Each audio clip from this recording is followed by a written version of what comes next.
السلام علیکم ورحمۃ اللہ وبرکاتہ۔ الحمد للہ والصلاة علی اہلہا فاعوذ باللہ من الشیطان الرجیم بسم اللہ الرحمن الرحیم۔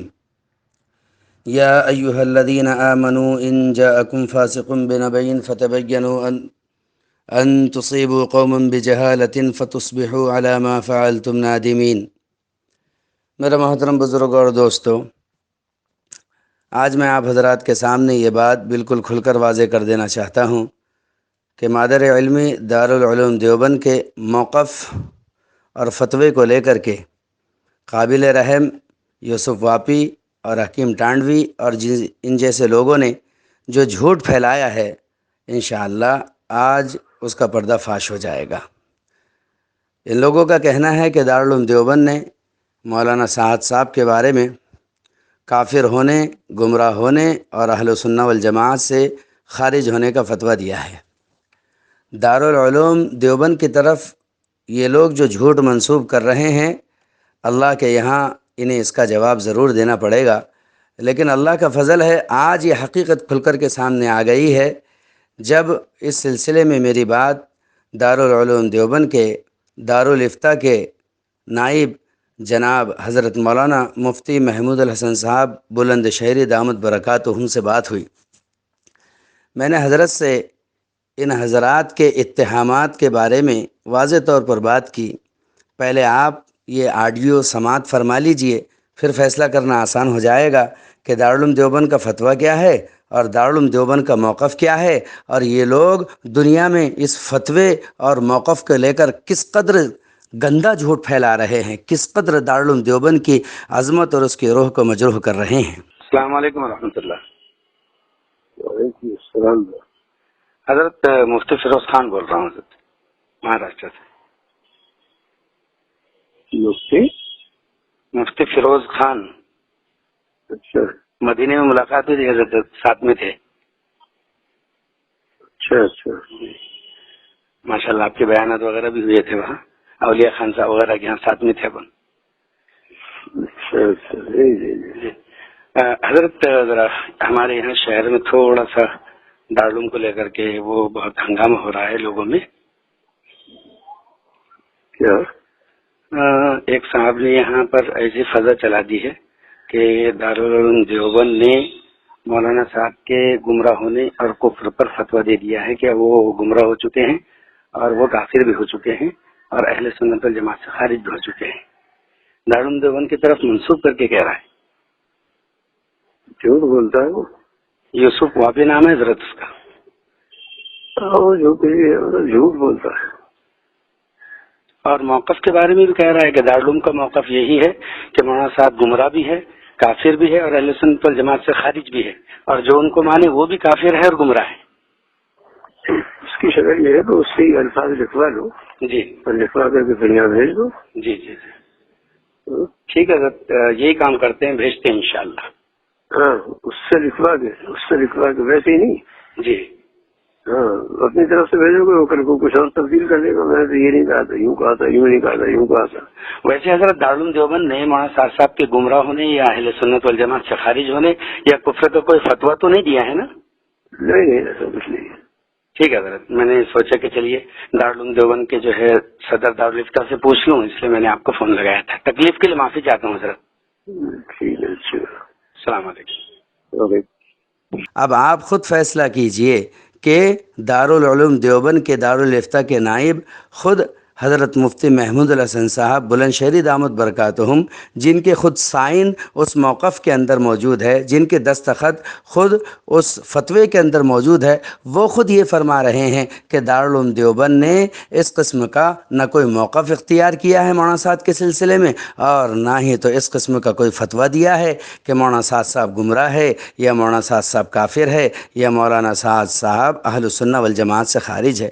پھر کیوں کر یہ لوگ پوری دنیا کے اندر اتنا بڑا جھوٹ پھیلا رہے ہیں؟ میری تو سمجھ سے باہر ہے۔ میں تو حیران ہوں کہ یا اللہ، دارالعلوم دیوبند کے سلسلے میں اتنا بڑا جھوٹ اور اتنی بڑی تہمت اور اتنا بڑا افتراء پوری امت میں چل رہا ہے۔ آج جا کر کے اس کا پردہ چاک ہوا ہے، آج جا کر کے حقیقت واضح ہوئی ہے کہ دارالعلوم دیوبند کا موقف کیا ہے اور فتویٰ کیا ہے، اور یہ لوگ اس کا غلط استعمال کیسے کر رہے ہیں۔ میں سبھی احباب کو خبردار کر دینا چاہتا ہوں کہ ان لوگوں کا منشا مجھے کچھ اچھا نہیں لگتا۔ شاید یہ لوگ چاہتے ہیں کہ ایسا کر کے دارالعلوم دیوبند میں اور ایسا کر کے مرکز نظام الدین یا اہل نظام الدین یا نظام الدین کے چاہنے والوں کے درمیان میں بڑی جنگ ٹھن جائے، بڑی لڑائیاں ہو جائے۔ وہ کچھ اور چاہ رہے ہیں۔ اللہ کرے کہ یہ اپنے منصوبوں کے اندر ناکام ہو جائے اور کبھی کامیاب نہ ہو، اور اللہ انہیں کامیاب نہیں ہونے دے گا۔ میں تمام علماء کرام سے اس بات کی گزارش کرتا ہوں، تمام ائمہ مفتیان کرام سے اس بات کی گزارش کرتا ہوں کہ جنہوں نے مادر علمی دارالعلوم دیوبند پر اتنا بڑا افتراء، اتنا بڑا جھوٹ باندھا ہے، ایسے لوگوں کی خبر لیں، انہیں درست کریں اور عوام کو سمجھائیں کہ دارالعلوم دیوبند نے اس قسم کا کوئی فتویٰ یا موقف اختیار نہیں کیا ہے جس طریقے سے یہ لوگ اپنے آڈیو میں مختلف جگہ پر بیان کر رہے ہیں۔ کہیں کہتے ہیں کہ کافر کہا ہے، کہیں کہتے ہیں کافر سے بڑا کہا ہے، کہیں کچھ کہتے ہیں، کہیں کچھ کہتے ہیں۔ یہ دارالعلوم دیوبند کے موقف اور دارالعلوم دیوبند کے فتوے کا بالکل غلط معنی اور بالکل غلط استعمال کر رہے ہیں، جبکہ کوسوں دور تک دارالعلوم دیوبند کے موقف اور فتوے کا اس سے کوئی تعلق نہیں ہے۔ ہاں، یہ اور بات ہے کہ دارالعلوم دیوبند کا وقار، دارالعلوم دیوبند کی ہستی اس مقام کے اوپر ہے کہ مولانا سعد نہیں، اگر امام حرم بھی اگر اس قسم کی گفت و شنید کرتا ہے، اگر اس قسم کا معاملہ کرتا ہے، تو دارالعلوم دیوبند کو پورا اختیار ہے کہ وہ قد و غن کرے۔ دارالعلوم دیوبند کو پورا اختیار ہے کہ اس پر تعریض کرے۔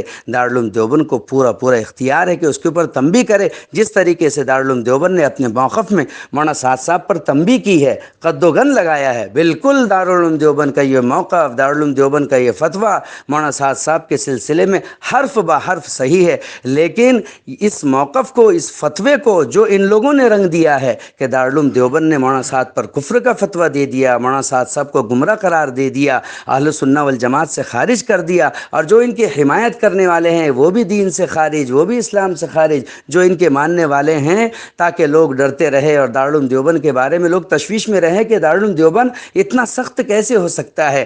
ہم اپنے مادر علمی دارالعلوم دیوبند کے مزاج اور ذوق سے واقف ہے کہ مولانا سعد صاحب تو بہت دور کی بات ہے، وہ تو ادنیٰ مومن کے تکفیر میں بھی احتیاط سے کام لیتا ہے۔ اس لیے میں سبھی احباب سے درخواست کرتا ہوں، اس آڈیو کو ایک ایک گھر تک پہنچائے اور ان کے دجل و فریب سے پردہ اٹھائے، ان کی حقیقت کا انکشاف کرے۔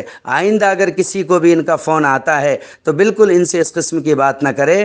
اب سمجھ میں صاف واضح آ گیا ہے کہ جنگ صفین کیسے وجود میں آئی۔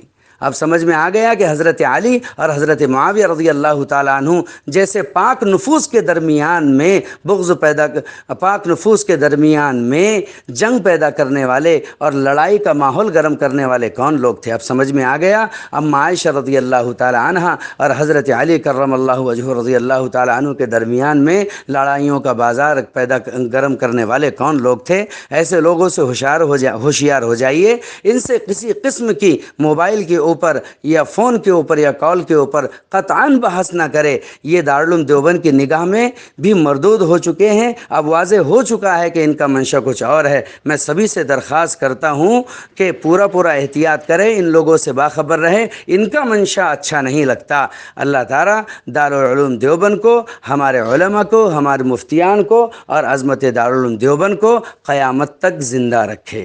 السلام علیکم ورحمۃ اللہ وبرکاتہ۔